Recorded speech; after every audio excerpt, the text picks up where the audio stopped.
Hi മക്കളെ, നമ്മള് വ്യഞ്ജനാക്ഷരങ്ങൾ എന്തൊക്കെയാ പഠിച്ചത്? ട, ഠ, ഡ പഠിച്ചല്ലേ? ഇനി ഇഠ, ഠ, ഇഠ, ഡ, ഠ. അത് പഠിക്കാനൊന്നുമില്ല, നമ്മൾ ഇത് പഠിച്ചില്ലേ? നമ്മൾ ഇത് പഠിച്ചല്ലേ?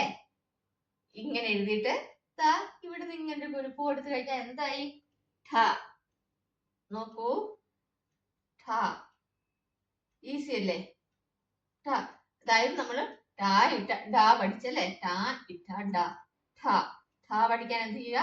ഡാ എഴുതിയിട്ട് ഇവിടുന്നൊരു കുനുപ്പ് ഇങ്ങനെ കൊടുത്തു കഴിഞ്ഞാൽ എന്തായി? ഠ. ഈസി അല്ലേ? അന്ന് എല്ലാരും വേഗം സ്ലൈറ്റ് ഒക്കെ എടുത്ത് എഴുതിക്കേ, നോക്കട്ടെ. ടാ ആദ്യം എഴുതിക്കേ. ടാ എഴുതിയോ? നമ്മൾ എഴുതി. എന്നിട്ട് ഇത് ഇവിടുന്ന് ഒരു കുനുപ്പ് കൊടുക്കുക. ഇത്രേ ഉള്ളൂ. കൂടുതൽ പറഞ്ഞു തരേണ്ട ആവശ്യമില്ലല്ലോ. അപ്പോ എല്ലാരും എഴുതി പഠിക്കണം കേട്ടോ. അപ്പൊ നമ്മള് ടാ ഇട്ട ഡ ഠ വരെ പഠിച്ചു. ഇനി അടുത്തതാണ് ന.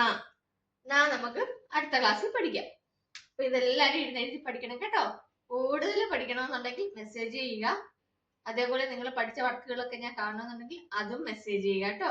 എല്ലാവരും വൃത്തിയായിട്ട് ഇരുന്ന് പഠിക്കുക.